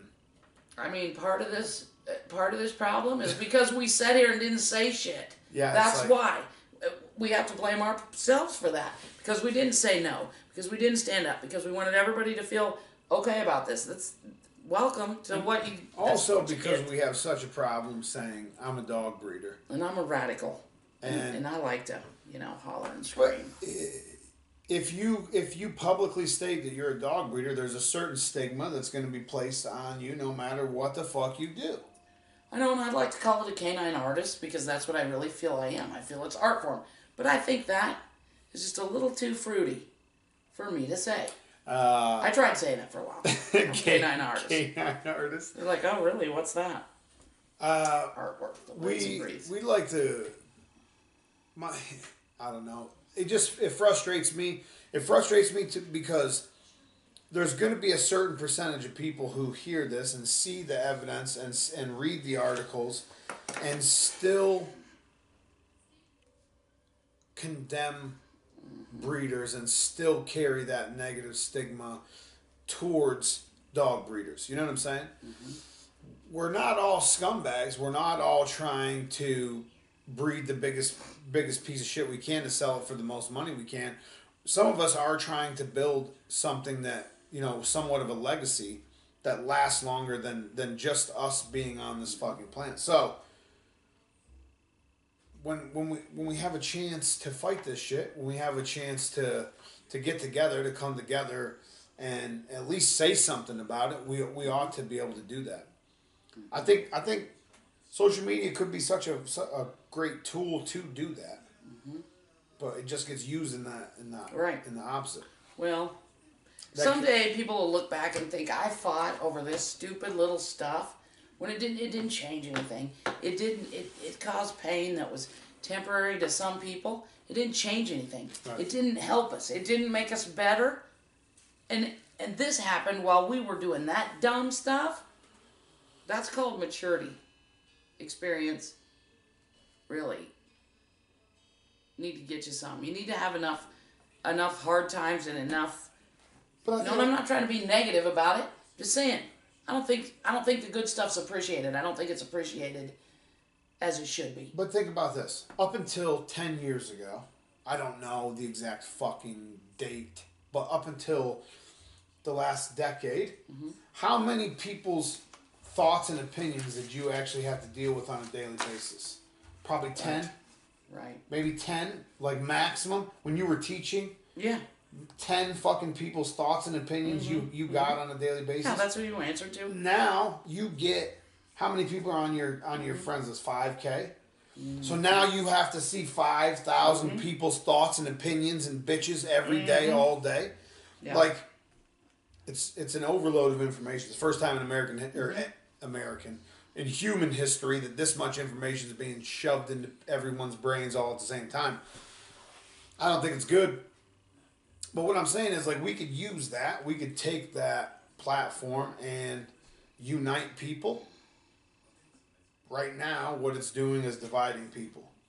You know, I think on everything, red or blue, white or black. This is what I think, and this may be way out. Exotic, like everything's being. And you might have to edit this out. I don't know if this is a bad idea. Cut this baby out. Nah, we don't edit shit, fuck them. If you're sick of Facebook and you'd like to see something different, I'm very interested in hearing from you. Bull-NA-ChinaShop.com. No, I'm just kidding. Bull-NA-ChinaShop.com. Great. I'm very interested in hearing from you. I'm very interested in people that give a shit enough to flip a couple $100 at a project. I want a new place to market dogs. I want a new place to market dogs in a very positive way. Pets bring people joy. I want to do it.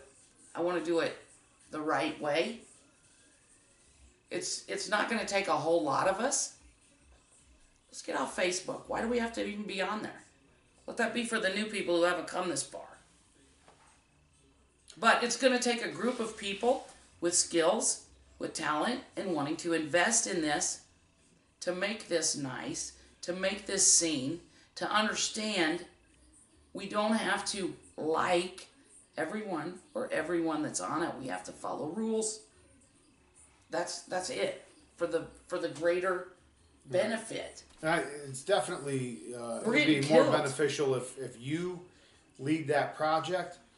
I think there's a certain number of people. I just came up with the idea. I'm just saying, like, if I'm involved in any way, there's going to be people that won't be involved because of me being involved. That's where that has to stop. I think it's just it's crazy. That's why. If you don't agree with me, tell me to fuck myself, and let's move on. We're adults. We don't have to agree.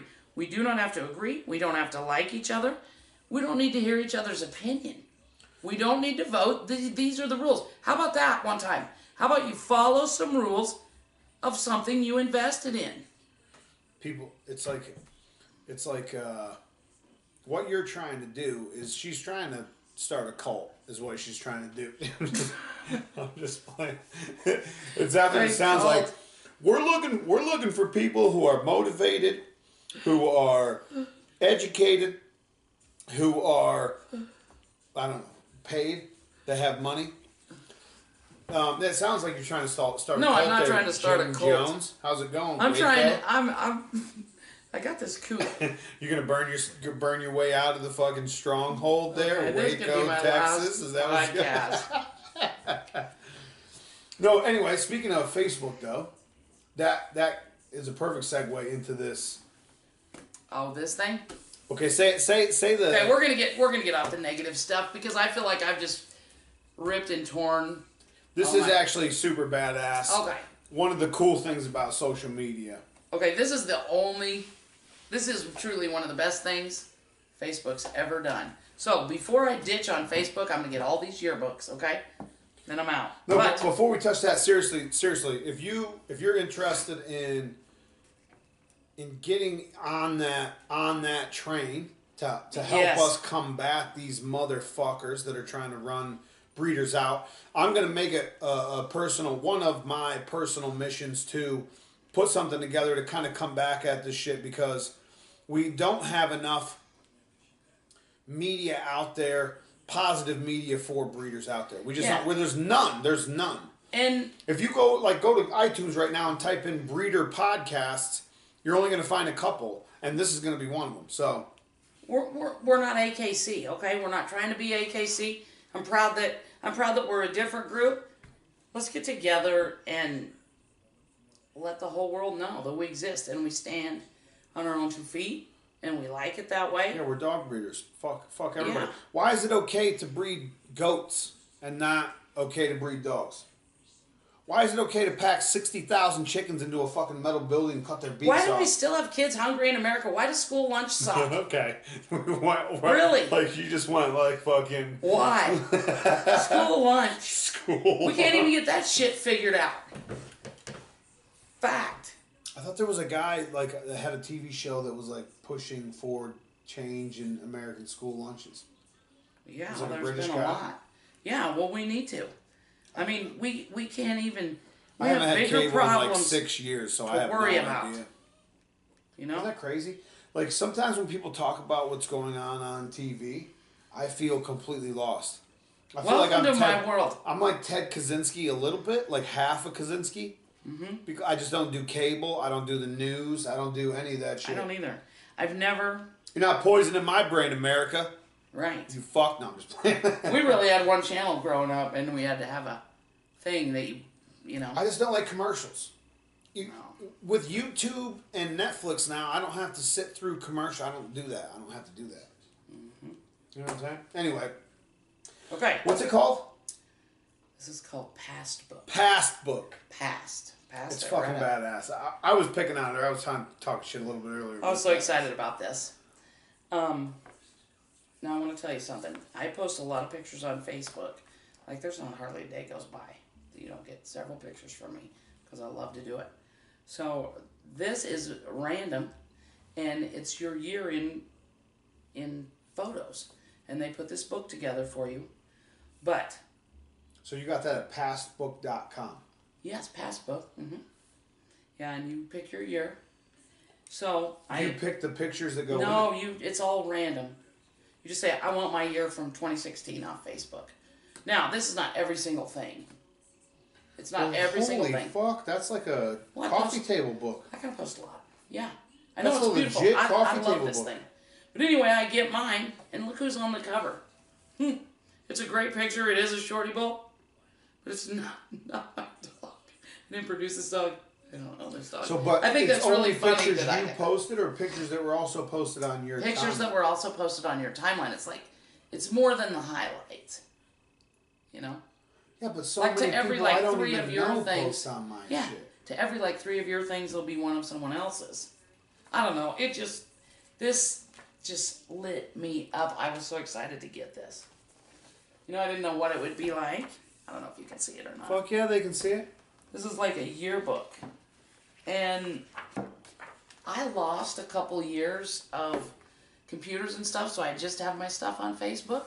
So I can't wait to get those because it's going to be a So trip you're back in going time. to do one of these for every year.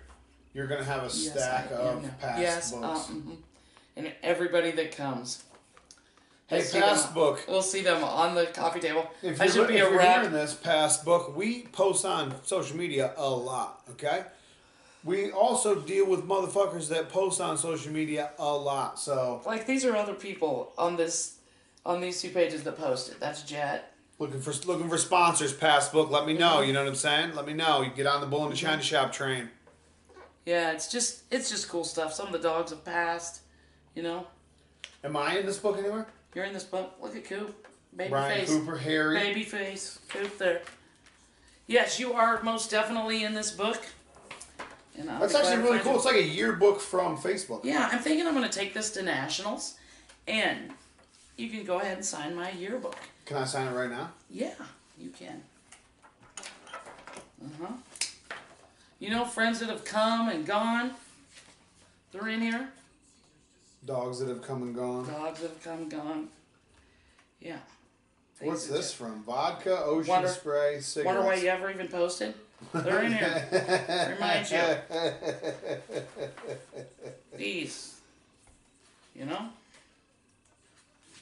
But, That's really cool. isn't this neat? I was talking shit earlier, but that is pretty dope, actually. Oh my gosh, yeah, this is... And I think I've been on Facebook like 7 years, so I could do one for. know. Jeez, I don't even know if I want to know what I was posted 7 years ago. It's a good thing you can't see the conversation. I don't know we had who this 7 years is. ago. But who does that look like to you? But it's not. That's not cute. That's not Definitely Quentin asking. not cute. 100% that's cute. But you thought it was, didn't you? 1000%. Okay. So this is boring as fuck, probably, the people that are Yeah, watching. I know. So if you do something, I'll show you where your picture is. We're going to get the fuck out of here. I ain't got nothing else to say. You got anything else to say? Where can people find you? Find your shit? I'm not even going to keep doing podcasts, man. I'm just going to start looking at my yearbooks. Shorty Bulls, BBC.com. Hey. Shorty Bulls, what is it? What is the Instagram? Do you even know yet? I don't know, but it's on there. Shorty Bull something. Type in Shorty Bull on Instagram. Her shit'll come up. It'll get around. It'll get around. Jamie Sweet on Facebook. Better than that, come to nationals and just come out, see what we're doing. You know. Hey, listen, check this out, guys. For real though, I mean, it's all up to you. It has nothing to do with anybody else. It's all up to you. If you want to be at the top level of anything that you're doing, it's up to you. It has nothing to do with anybody else, where you're from, what you look like, who you are. It doesn't matter. It's up to you to do the shit. Put your head down, put the fucking work in, and do the shit. When I started showing bullies, 2009, when I started getting into American Bullies and the show scene and shit, I would never thought then that I would be judging nationals in 2017. Most of the people that I came in with into the community and into breeding are long gone. Most of them didn't make it 2 years. Even smaller percentage of them made it 5 years, and a decade later almost. There's not very many of us left, you know. And it's. I hope you were truly embracing how good it. I mean, it's really an honor. Yeah, to judge nationals, Ty. It's something to be proud of. Not everybody gets to do that. It's dope, but I'm so stuck on 3 years ago. This would be, like in my brain, this would be the biggest thing that's ever happened. The pinnacle. Mm-hmm. But right now I have my goals are different now. You know, like this is definitely a huge accomplishment, and like I can't wait. You know, I can't wait for Saturday. I can't wait to get into it. I can't wait to see what kind of dogs are there. I haven't seen any dogs all year, so I'm looking forward to that. But I have other things that I want to accomplish now too. So it's like I'm definitely excited about the shit, and it's a huge honor for sure. Oh yeah. But I think it just it motivates me even more if I could do this, if I could get here. Where else can I go? What else can I do? So, and there's some shit that we're gonna announce in the future coming up. You know, we're gonna do some things with photography, and we're gonna expand the business and shit. And 2018 is gonna be a big year for the podcast. We're gonna do a lot of guests. We're gonna have a lot of trips. We're gonna have a lot of content coming out. YouTube, podcast, social media, the whole thing. International judging, all that shit. I'm thinking about already what's gonna happen next, you know? Mm-hmm. I know. I'm just sitting here. I've been thinking really hard about it. A lot of you guys haven't been a judge ever, but I know his heart's gonna be pounding that day. I know he's gonna be, dressed up, looking good, ready to do this thing. Hey, custom It's suit. nationals. Custom Yeah. made fucking suit, sir. It's nationals. Our dogs, the dogs are going to look great. Everybody's going to be excited. It's just a big deal. It's a feeling.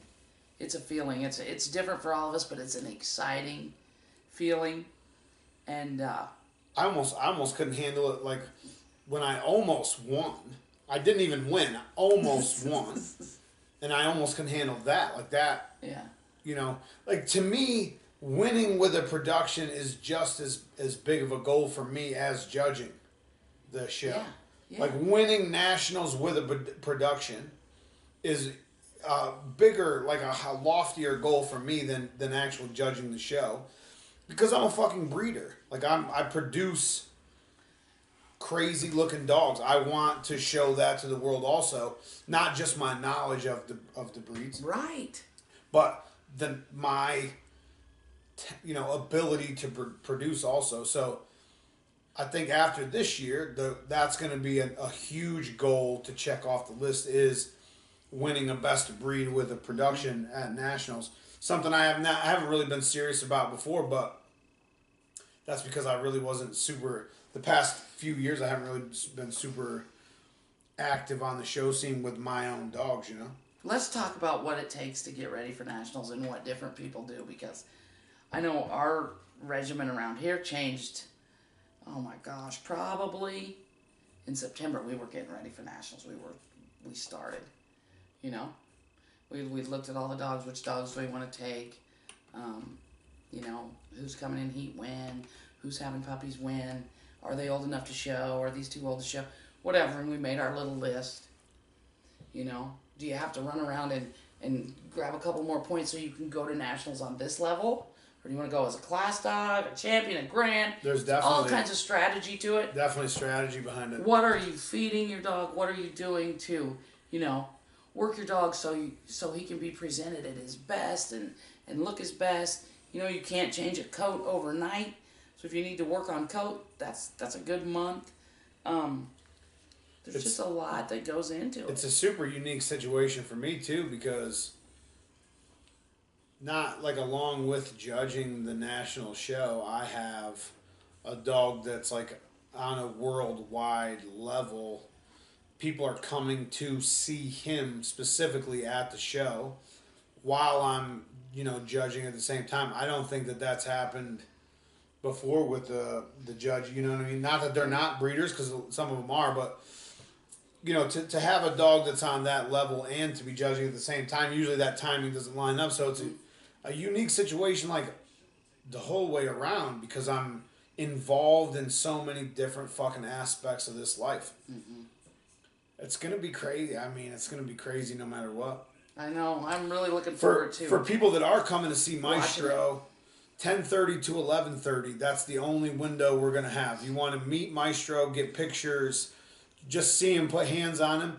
10:30 a.m. to 11:30 a.m. That's gonna be the window. Probably maybe before 10:30, maybe 10 o'clock. But I start judging at 11:30, and once I go in the ring, Maestro is going to be unavailable. Let's talk about this. What time does this whole thing start? 11 a.m. Rolando 11 a.m. starts the American Bullies at 11 a.m. Okay, and we'll have 2 rings running simultaneously. And I start at 11:30 with the junior handlers, Saving Bullies, and all the other breeds. Okay. So and I move quite a bit quicker than Rolando does. Mm-hmm. So I do have probably as much, if not more, probably to do. But I feel like we'll probably go through it a little quicker, because some of the other breeds, the classes will be fairly small, 2, 3 dogs, and a couple dogs. Whereas most of the American Bully classes are going to be 30, 40, 50. The champion class last year was 56 dogs, some crazy thing. Wow. So this year I bet it's 60 plus. I bet the grand champions are close to 50. If you want to know, that's the biggest. If you're into American Bullies or any of these breeds, and you want to know where that breed is at within the American Bull or within the ABKC, go to nationals and watch the grand champion class. Mm-hmm. You want to know where that breed's at? That grand champion class is going to tell you exactly what the fuck's going on. Mm-hmm. You know what I mean? That's the elite in the breed. I'm doing something, my personal idea here this year. If we have 25 Shorty Bulls compete, I'm letting them all put their name in a drawing, and they can have a free stud fee from any dog on my yard, whoever you want. Holy fuck. I know, that's kind of a big deal. It's kind of scary. But I need 25, and, Holy fuck. There's already 200 booths sold. So, Really? Yeah, so. I hope we get it done. That was just my little way of... Oh, there's 200 booths I want to sold. see all you guys. There's been radio, TV, and social media advertisements going out. Like, I'm one of the biggest guys that's critical of how the ABKC does promotion and marketing. But for this year's Nationals, it's been nothing but promotion and marketing. So that's, hopefully we'll have a lot of new faces in the building too. But anyway, Saturday, November 11th, that's this Saturday, Navy Pier, Chicago, Illinois, ABKC Nationals. We're going to look great. I mean, I'm going to look fresh for Everybody sure. gets excited about this dressing up even. It's going to be fun. If you want to see more information on that shit or more information on anything, look us up on social media. Bull-NA-ChinaShop TV on Facebook, Bull-NA-ChinaShop TV on Instagram, Bull-NA-ChinaShop TV on YouTube. All videos, all podcasts, everything can be found on Bull-NA-ChinaShop.com. If you want older episodes of the podcast, go to the blog page on Bull-NA-ChinaShop.com. The further you scroll down the blog page, the older the episodes get, all the way back to the first episode. Thanks for hanging out with me, James. We'll see you motherfuckers Saturday. I love your faces. Come see us at the booth, too. What booth you at? Do you know yet? I don't know, I think I'm in the 80s, maybe. I don't know. We'll be... I don't know, but you won't miss me. No, there'll be Shorty Bull Row. I will be with Maestro. We'll be in the Bully Embassy booth. I think we got 30 fucking feet and a stack stage. It'll be packed all day. Come by the Bully Embassy booth, say hi. Can we get on the stack stage? Can we get Shorties on there? Or are you guys going to be No, hogging it up no. all day? The reason we put the stack stage there is so there is activity all day. Which I say I'll be judging, so I won't be doing shit but my job. But the rest of the Bully Embassy will be there. I'm sure there'll be a fucking huge Shorty Bull I've Row. never done a stack off in my life. Like, you just stand up there, right? Yeah, you don't even have to. The only thing you have to worry about is making sure the dog's front end looks good. Okay, so do you have to be asked to get up there? You just No. go up there? No. Really? Or you call somebody out, or how's it work? You don't have to do anything. Get 2 dogs, take them up on the stack stage, and just stand there for a couple minutes, and people will show up. I guarantee it. Oh, I'm going to do this is going to be my first stack off, like, official. Boom. Stack off. First ever Jamie Sweet Blue River stack off at Nationals this year. Do this better than I can handle dogs. What did I say the title was going to be earlier? I got to write that down, actually. California adoption does not want you to own dogs. Yeah, California knows how to party. To own dogs. Yeah, that's my first stack off. Oh my gosh, I can't wait. I don't know if that's going to be the title now. I'll probably get 16,000 messages about people sending me, oh my God, I live in California and I have the sweetest dog. Yes, bitch, I know you live there and you have dogs. There's a lot of people that live there and have dogs. I get it. The fucking state is trying to pass a law that's saying you cannot buy a dog from a breeder and you cannot be a breeder. California, New York, all this PETA stuff, started in Maryland. Those Fucking states are Maryland. hot. Yeah, that's Dion. Yeah, Dion, if you listen to this shit, fucking Maryland, bro. Your state. All right, I love your faces. I'll see you next week. There won't be a Sweet Life Saturday this weekend. We will be in Chicago. There's going to be a sweet stack off. We'll be in Chicago stacking dogs off. I'll be picking the best. I got a surprise, too. I can't wait till More Saturday. surprises. Holy Oh, fuck. you know me and a surprise. It's a doozy, too. All right, I'll see you guys next week, next Saturday. Bye.